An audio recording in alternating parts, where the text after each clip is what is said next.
கோபாசிய நண்பர்களுக்கு வணக்கம். நான் உங்கள் சின்னா. இது அரசியல்களை தொடர்ந்து பேசுவோம், உண்மையை உறக்க சொல்வோம். மாண்புமிகு தமிழ்நாடு முதல்வர் வெளிநாட்டுக்கு பயணம் மேற்கொண்டிருக்கிறார். பல விஷயங்களை குறித்து பேசியிருக்கிறார். ஆனா சுயமரியாதை நூற்றாண்டு விழாவில் பங்கேற்கக்கூடிய இந்த நிகழ்வு உலக அளவுல பெரும் ஈர்ப்பை ஏற்படுத்தியிருக்கிறது. அந்த ஈர்ப்புக்கான காரணம் என்ன, இந்த முக்கிய நிகழ்வின் நோக்கம் என்ன, இது சார்ந்த முழு விபரத்தை தான் இன்னைக்கு வீடியோல பார்க்க இருக்கிறோம். வாங்க வீடியோக்குள்ள போலாம். பெரியார் அப்படின்னாலே தமிழ்நாட்டுக்கே பெருமை. அந்த அளவுக்கு பெரியார் செய்த செயல்கள் சொல்லலாம்.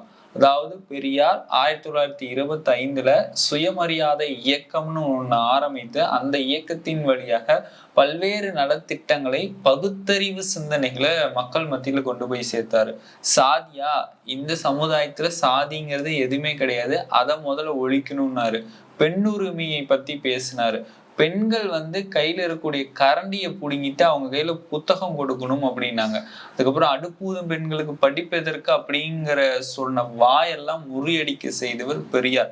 பெண்களுக்கான உரிமையை வழங்குறதுல பல்வேறு போராட்டங்கள் பெரியார் செய்திருக்கிறார். திருநங்கைகள்ல இருந்து ஏன் பல்வேறு நலத்திட்டங்களை பெண்களுக்கு கொண்டு போய் சேர்க்கக்கூடிய முக்கிய அம்சமாக திகழ்ந்தவர் தான் பெரியார். அப்படி பெரியாருடைய சிந்தனைகளை அடிப்படை கொள்கையா எடுத்துக்கொண்டு இன்னைக்கு மக்களுடைய பெரும் ஆதரவை ஆட்சி நடத்தி கொண்டிருப்பவங்க தான் திராவிட முன்னேற்ற கழகம். அப்படியாக உருவானதுதான் இந்த திராவிட முன்னேற்ற கழகம்னு வரலாறு பேசுகிறது.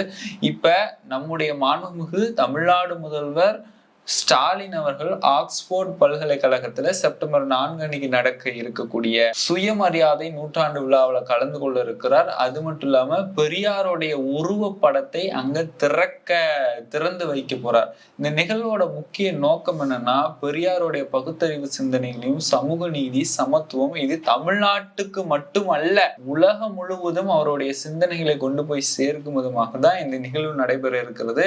இது மட்டும் இல்லாம புத்தக வெளியீடும் நடக்க இருக்கிறது. பெரியாருடைய சிந்தனைகளை அங்க இருக்கக்கூடிய அறிவியல் ஆய்வறிஞர்கள்லாம் உலகம் முழுவதும் இதை கொண்டு போய் சேர்க்கணும்னு தான் இந்த நிகழ்வோட முக்கிய நோக்கம். அப்ப பெரியாருடைய சிந்தனைகளை எடுத்து அடிப்படை கொள்கையா வைத்து திராவிட மாடல் ஆட்சியை நடத்தி கொண்டிருக்கக்கூடிய நம்மளுடைய அரசாங்கம் வெறுமனே சமூக நீதி, சமத்துவம், பெண்ணுரிமைன்னு வாயில மட்டும் பேசாம தங்களுடைய செயல்களையும் செய்து காட்டியிருக்கிறாங்கன்னு சொல்லலாம். அந்த மாதிரி என்னென்ன விஷயங்கள் செய்திருக்கிறார். முதலாவதாக தமிழ்நாட்டுடைய வளர்ச்சி இன்னைக்கு மத்திய அரசாங்கமே சொல்லுதுங்க, உற்பத்தி துறையில தமிழ்நாடு தான் முதலிடத்துல இருக்குதுன்னு சொல்லி. எந்த மத்திய அரசாங்கம் தமிழ்நாடு நல்லா செயல்படல, எப்படி ஒடுக்கி கொண்டுட்டு இருந்தாங்களோ அவங்களுடைய வாயால இருந்தே இன்னைக்கு அந்த சொல் வந்திருக்குதுன்னா அப்ப தமிழ்நாடு எந்த அளவுக்கு முன்னேறி இருக்குதுன்னு பாருங்க.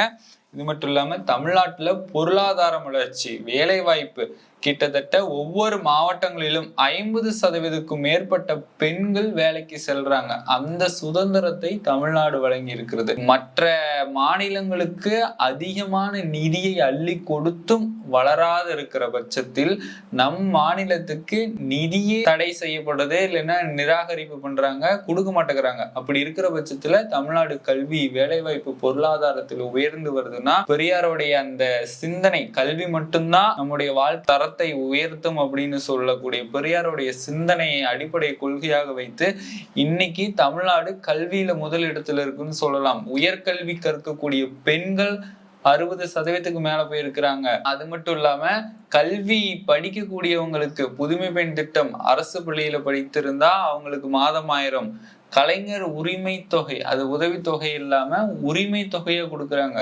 பெண்களுடைய சுயமரியாதை காக்குறாங்க. விடியல் பயணம் சொல்லிட்டு பெண்களுக்கான இலவச பேருந்து கொடுக்குறாங்க.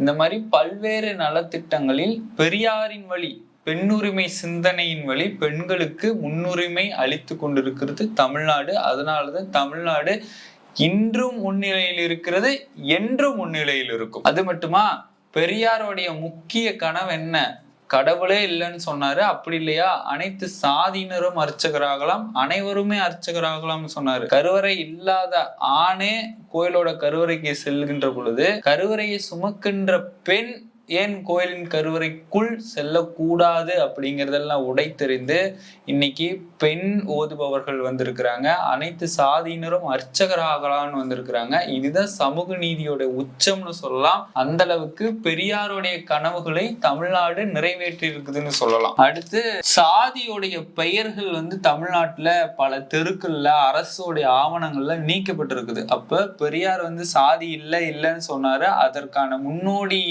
நாடாக தமிழ்நாடு தொடர்ந்து தங்களுடைய செயல்கள்ல காட்டி கொண்டிருக்கிறாங்கன்னு சொல்லலாம். அந்த மாதிரிதான் காலனி அப்படிங்கிற பேரெல்லாம் நீக்கி இருக்கிறாங்க. பெரியார் வழி வந்த அண்ணா, அண்ணா வழி வந்த கலைஞர், கலைஞர் வழி வந்த இப்ப ஸ்டாலின் அவர்கள். அதாவது அண்ணா சுயமரியாதை திருமணங்கள் எல்லாம் ஊக்குவித்தார். இப்பவும் சுயமரியாதை திருமணங்கள் தங்களுடைய விருப்பத்துக்கு ஏற்ப நடந்து கொண்டு இருக்குதுன்னா அது இந்த ஆட்சியில தான் அப்படின்னு பலர் சொல்றாங்க. அவங்க சொல்லல, பலர் சொல்றாங்க. அடுத்து கலைஞரோட ஆட்சியில பெண்கள் ஆண்களுக்கு நிகராக பெண்களுக்கு சொத்துரிமை வழங்க வேண்டும்னு சொன்னாங்க. அது மட்டும் இல்லாம 30% இடஒதுக்கீட்டை பெண்கள் அரசு பணிக்கு கொடுத்திருந்தாங்க. இப்ப முதல்வர் அவர்கள் பெண்களுக்கு 40% அரசு பணியில் இடஒதுக்கீட்டை அதிகரித்திருக்கிறார். தொடர்ந்து பெரியாருடைய சிந்தனைய தங்களோட அடிப்படை கொள்கையா எடுத்துக்கொண்டு இன்றளவும் மக்கள் மத்தியில அந்த திட்டங்கள் வழியாக செலுத்தி கொண்டிருக்கிறாங்க. இதனாலதான் பெரியாருடைய சிந்தனைகள் உலக அளவுல பேசப்படணும், உலக அரங்கில் ஓங்கி ஒழிக்க வேண்டும் தான் இந்த நிகழ்வு இங்கிலாந்துல இருக்கக்கூடிய ஆக்ஸ்போர்ட் பல்கலைக்கழகத்துல நடக்கிறது. அது தமிழ்நாட்டுக்கு பெருமை, அதை விட தமிழ்நாட்டு மக்களுக்கு பெருமை. தமிழ்நாட்டு மண்ணில இருந்து ஒரு பெயர், பெரியார் அப்படிங்கிற ஒரு பெயர் ஆக்ஸ்போர்ட் பல்கலைக்கழகத்துல ஒலிக்க போகுதுன்னா அது எவ்வளவு பெரிய பெருமை. இந்த பெருமையெல்லாம் கொண்டு போய் சேர்த்தவர் திராவிட மாடல் நாயகன் மு.க. ஸ்டாலின் அவர்கள். பெண்களுடைய உரிமையில பல விஷயங்கள்ல பெரியார் சொல்லியிருக்கிறாரு. ஏன் ஆண் மட்டும்தான் மறுமணம் பண்ணிக்கணுமா, பெண் விதவியான மறுமணம் பண்ணக்கூடாதா அப்படின்னுட்டு விதவை மறுமணம் செய்து கொள்ளலாம் அப்படின்னு சொன்ன ஒரே மனிதர் பெரியார் அவர்கள் தான். மறுமணம் செய்து கொள்ளலாம் அப்படிங்கிற திட்டம் எல்லாம் இன்னைக்கு வரைக்கும் நீடித்து இருக்குதுன்னா அது பெரியாரோடைய சிந்தனை தான். அதனால பெரியாரோடைய சிந்தனையை பயன்படுத்தி தான் பெண்களுக்கான உரிமையை தொடர்ந்து தமிழ்நாடு வழங்கி கொண்டு இருக்கிறது. அப்படியாகத்தான் புதுமை பெண் திட்டம், கலைஞர் உரிமை தொகை திட்டம். இப்ப பெண் தொழில் முனைவோர்களை ஊக்குவிக்கிறதுக்காகவே பெண் தொழில் முனைவோர்கள் திட்டம் வந்திருக்கு. ஸ்டார்ட் அப் சிங்கம்னு வந்திருக்கு. அதுல எவ்வளவு தொழில் முனைவோர்கள் பங்கு பெற்று தங்களுடைய வாழ்க்கையை முன்னேற்றிக்கிறாங்க. இது மட்டும் இல்லாம கல்வியில, வேலை வாய்ப்புல அத்தனையிலையும் பெண்களுக்கு முழு இடஒதுக்கீடு கொடுத்திருக்கிறாங்க. இதனால பெண்கள் வளர்ச்சி அடைந்த நாடாக இருக்குதுன்னா அது தமிழ்நாடு மட்டும்தான். இதுக்கு நல்ல உதாரணம் சொல்லணுமா, மற்ற மாநிலத்தில் இருக்கக்கூடிய பெண்களுக்கும் தமிழ்நாட்டு பெண்களுக்கும் என்ன வித்தியாசம்னா தன்னம்பிக்கையோட சுயமரியாதையோட இருக்கிறாங்கன்னா அதுக்கு காரணம் இந்த பெரியாரோடைய சிந்தனைகள் தான். பெரியாரோட சிந்தனைகளை அடிப்படை கொள்கையா வைத்து ஆட்சி நடத்தும் திராவிட மாடல் ஆட்சி தான். ஆக இந்த நிகழ்வு ஆக்ஸ்போர்ட் பல்கலைக்கழகத்துல நடக்கூடிய நிகழ்வு வெறும் தமிழ்நாட்டுக்கு மட்டும் கிடையாது, உலக அரங்குல பறைசாற்றணும் அப்படிங்கிறதுக்கான நிகழ்வு தான். பெரியாரோடைய சிந்தனையை நாம் போற்றி தொடர்ந்து அவருடைய சிந்தனையை நம்ம ஒருபோதும் மறந்துடாம பகுத்தறிவோட செயல்படணும் அப்படிங்கிறதா காணொலியோட முக்கிய நோக்கம். அதனால இந்த காணொலியை நீங்க ஃபுல்லா பார்த்திருந்தீங்கன்னா மறக்காம கமெண்ட் பாக்ஸில் தெரிவிச்சுப்பாங்க. மீண்டும் ஒரு அரசியல் களத்தில் நான் உங்க சந்திக்கிறேன். அதுவரை உங்களிடம் இருந்து விடைபெறுவது நான் உங்கள் சின்ன.